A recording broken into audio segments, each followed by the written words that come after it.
On Fridays, we listen to StoryCorps, the oral history project that's collecting anyone's story. And it's remarkable how often just anyone has a remarkable story to tell. Friends and family members interview each other in a special recording booth, and copies of those conversations go to the Library of Congress. Last week, a woman told the story of her illegal crossing into the United States from Mexico. Her daughter was asking the questions. And this morning, another second-generation immigrant has another set of questions for her mother. Hee-Suk Lee came to this country from Korea 43 years ago. Her daughter Joyce recently interviewed Hee-Suk about her life in the United States. I know that, having other friends who have parents who are Korean immigrants, they've never actually seen their parents hug or kiss or show affection and emotion towards each other. So I think that's pretty unusual for a first-generation Korean couple. Can you tell me where you learned this from? Yeah, that is a very important story.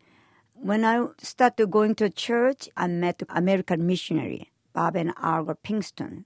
They're, not young couple. They're about 60s at the time. Of course, they are not both of them in heaven. And then when they started English Bible class at their house, as we sit there at their living room, we watch, learning, observing their life together. They always said, honey, I love you. And honey, thank you. I'm sorry. And then she started washing dishes. The husband stand beside and, dry. And they're so happy, always smiling. Oh, how wonderful, how happy they are.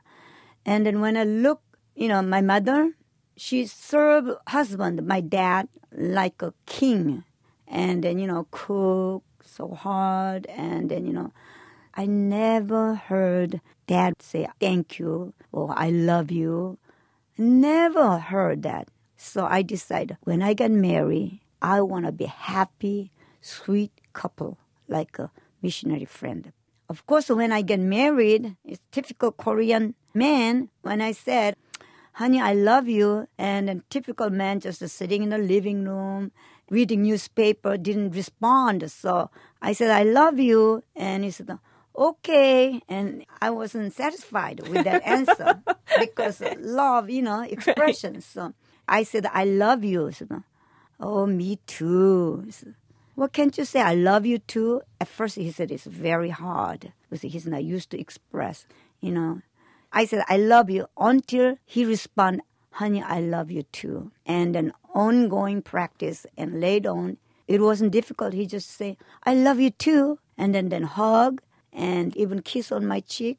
So that was started from the beginning. Very sweet expression of love, appreciation, happy family. And which now we have, as you approved, right? Yes, I love it.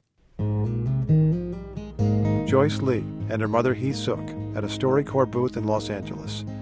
Hee-Suk has been married to her husband for close to 40 years, and they're now working as missionaries in Asia.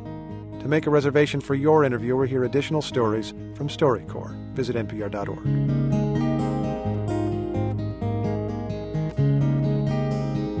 StoryCorps is made possible by a grant from Saturn,